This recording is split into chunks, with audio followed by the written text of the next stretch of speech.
Are you preparing for Christ's return? By Beyond Today host, Gary Petty.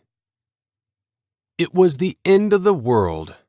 Tens of thousands of people believed that Jesus was about to return. Farmers released their livestock. People literally threw away their money. Thousands gathered in churches and homes and camped in meadows, anticipating the most dramatic event in history. As night fell, the excitement and anxiety was intense. Believers sang hymns, prayed, talked with each other about what it must be like in heaven. As midnight neared, the feeling of expectation was almost unbearable. Then midnight passed. Confused and stunned, people waited through the early morning hours until dawn revealed that Jesus hadn't returned. The date was October 22nd, 1844. The event is known as the Great Disappointment, and it contains lessons for those who are still waiting for Christ's return. Are you anticipating the return of Jesus Christ? Are you struggling with how to live day by day while maintaining focus on His return? How are you preparing? The Great Disappointment.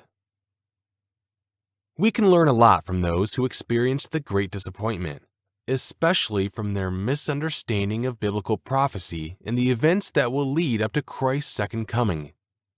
Those anticipating Christ's arrival, or Advent, in the mid-19th century became known as Adventists. It was a major religious movement that crossed denominational boundaries. The aftermath was devastating on many of those who were anticipating Christ's return. One despondent believer, Henry Emmons, wrote, "And dear Jesus did not come. I waited all the forenoon of Wednesday, and was well in body as I ever was. But after 12 o'clock, I began to feel faint, and before dark I needed someone to help me to my chamber, as my natural strength was leaving me very fast. And I lay prostrate for 2 days without any pain, sick with disappointment."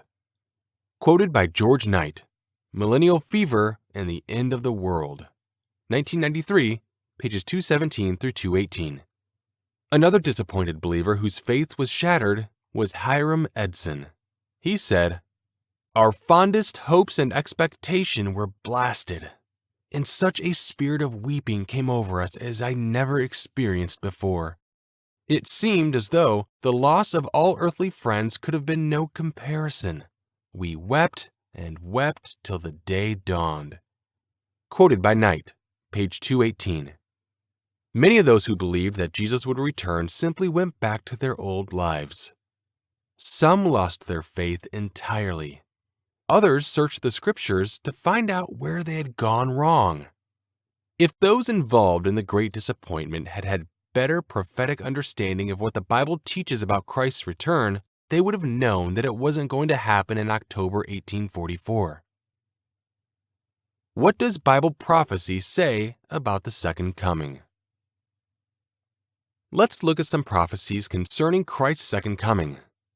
An important place to start is what is called Jesus' Olivet prophecy, recorded in Matthew 24. Here we have the often quoted description of what Jesus said it would be like before His return. "For nation will rise against nation, and kingdom against kingdom. And there will be famines, pestilences, and earthquakes in various places. All these are the beginning of sorrows." Matthew 24, 7 through 8. Throughout history, people have observed wars, famines, and disease epidemics and claimed that Jesus' return was imminent. Many Europeans in the Middle Ages looked at the Black Death, economic troubles, famine, and unending wars and concluded that Christ's return was looming on the horizon. But one specific statement of Jesus supplies vital information about the time before His return. We read this in Matthew 24, 21 through 22. "For then there will be great tribulation, such as has not been since the beginning of the world until this time, no, nor ever shall be. And unless those days were shortened, no flesh would be saved, alive, but for the elect's sake those days will be shortened. It is this global collapse into war, famine, disease, pandemics, and natural disasters that hadn't happened in 1844. Actually, it's easier to see how the Europeans in the Middle Ages, faced with the devastation of the Black Death, thought that they were living in the time of the end. But even the horrendous events of disease, wars, and famine that swept across Europe in those days pale when compared with the disasters of the Olivet prophecy. Global collapse into chaos. Here's one point those involved in the Great Disappointment misunderstood. Christ's return is preceded by global catastrophes.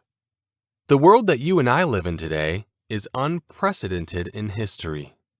The destructive power of nuclear and biological weapons, the speed at which diseases can be spread through mass transportation, the uneasy global economy where an event in one part of the world can affect everyone, the concentration of millions of people in tightly packed cities with limited food supplies, these all point to conditions preceding what Jesus foretold would be like no other time. A time is coming, commonly known as the Great Tribulation, in which the world will be engulfed in such chaos and violence that humanity will be on the brink of total annihilation. The Olivet prophecy and the book of Revelation show that during this time of global disaster, people throughout the earth, from the crowded cities to the dirt farmer in the most remote area, will see Christ coming in the sky. It will be the most dramatic and frightening event in history. Fierce resistance to Jesus Christ. According to the book of Revelation, armies will gather to repel this invasion from outer space. Which brings us to a second point the people of the Great Disappointment misunderstood. Human beings will fiercely resist Jesus Christ at his return. The Apostle John records his vision of this event in Revelation 19. Now I saw heaven opened, and behold, a white horse, and he who sat on him was called Faithful and True, and in righteousness he judges and makes war. His eyes were like a flame of fire, and on his head were many crowns. He had a name written that no one knew except himself. He was clothed with a robe dipped in blood, and his name is called the Word of God. And the armies in heaven, clothed in fine linen, white and clean, followed him on white horses.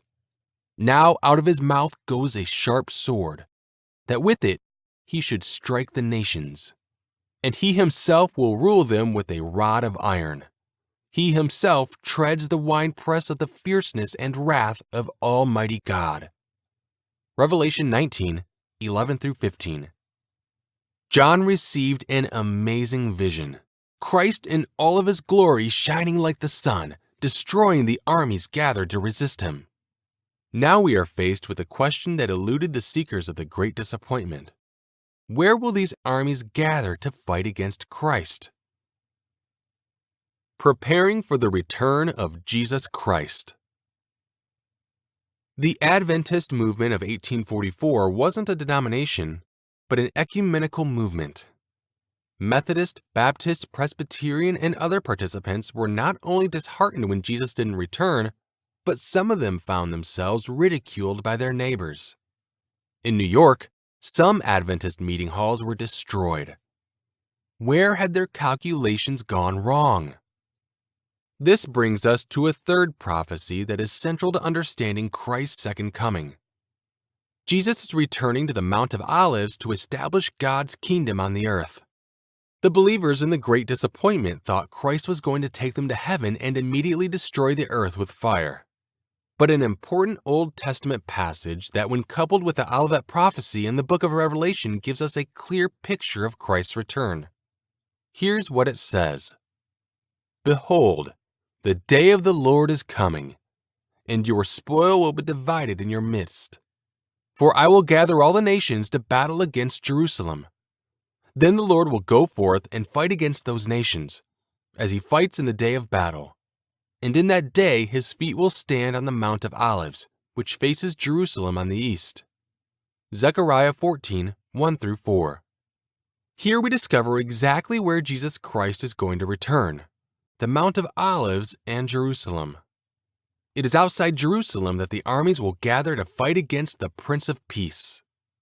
Zechariah 14 reveals that Christ won't destroy the earth, but will set up God's kingdom in Jerusalem to rule over all the nations on the earth. Disappointment and disillusionment. Those involved in the Adventist movement of the mid-19th century could have avoided their error if they had understood just these 3 biblical prophecies, and there are many more. After the Great Disappointment, they returned to everyday life. It wasn't easy. They struggled with their faith. Many had closed their businesses, taken their children out of school, and sold their property. They faced scorn from neighbors. Picking up the pieces of their lives was a hard struggle. Those who suffered through the Great Disappointment aren't the only ones who have expected Christ's return and were disillusioned when it didn't happen. So how do we, those who are still looking ahead to the establishment of God's kingdom on earth, keep our focus on that future while living in an increasing secular and anti-biblical society? How do we stay focused while dealing with the day-to-day issues of family, job, finances, and the stresses of the modern world? Steps to stay focused and engaged. Here are 3 steps you can take to stay focused on God's future while staying engaged in daily life. 1. Anticipation. When Jesus was 8 days old, his parents took him to the temple in Jerusalem to be circumcised. There they encountered an old man who was eagerly anticipating the coming of the Messiah. His name was Simeon. God revealed to Simeon that he would see the Messiah before he died. When Joseph and Mary brought Jesus to the temple, Simeon knew that God had kept his promise. Simeon walked up, took the infant Jesus in his arms, and praised God, saying, "Lord, now you are letting your servant depart in peace, according to your word. For my eyes have seen your salvation, which you have prepared before the face of all peoples, a light to bring revelation to the Gentiles, and the glory of your people Israel." Luke 2:25-32. Simeon is an example of someone who anticipated the first coming of the Messiah. You and I live in a wondrous time. We live between the 2 great salvation events: the first coming of Jesus the Christ as the Redeemer for humanity, and his second coming to set up God's kingdom on the earth. Understanding our time in history needs to be central to our daily lives. When faced with the injustices and sufferings of daily life, we should remember that the time is coming when Christ will stand on the Mount of Olives to bring mercy and justice, to eradicate poverty and violence, to bring all humanity to God. You can experience hope by anticipating the future. And you can only maintain that anticipation now properly through daily prayer and Bible study. Anticipation is flamed by daily communication with God. 2. Preparation. The second coming is far more than just a nice idea of a fantasy future. You must be spiritually preparing for that event. What you learn from the Bible must become an integral part of your daily life. Jesus taught, "Blessed are those servants whom the master, when he comes, will find watching. But know this, that if the master of the house had known what hour the thief would come, he would have watched and not allowed his house to be broken into. Therefore you also be ready, for the Son of Man is coming at an hour when you do not expect." Luke 12:37-40. This is a stern warning from Jesus Christ. Many people will believe in his return, but will not be prepared for it. Let's face it, are you living a pseudo-Christian lifestyle? A little Christmas, a little Easter, a little gospel music, but when it comes to honesty, your marriage, your Friday night partying, your real, daily obedience and worship of God, you are in fact no different from the non-Christians who live next door. If this describes you, Christ's return is going to catch you unaware. It is time to wake up, watch, and be prepared. It's time for a major spiritual lifestyle change. 3. Declaration. What do I mean by declaration? I'm not saying that you should go door to door and try and convert all your neighbors. But if you are truly anticipating and preparing for Christ's return, you will by your very actions declare that you are a citizen of the coming kingdom of God. You can't hide your light under a bushel. We must, through our Christian example, declare Christ's return until he stands on the Mount of Olives. We have to be developing the character of Christ. We have to be doing those things that he did. The Apostle Paul said, "Imitate me just as I imitate Christ." 1 Corinthians 11:1. We need to look at ourselves and say, where am I? Am I really preparing to be with him? I'd better be acting like him now if I'm going to be there. We declare that we believe in the return of Jesus Christ by our example. How do you live your life? What is your mindset? How do you treat others? Are you exhibiting the fruit of the Spirit listed in Galatians 5:22-23? Love, joy, peace, long-suffering, kindness, goodness, faithfulness, gentleness, and self-control? We should be righteous people striving to obey God and love our fellow man.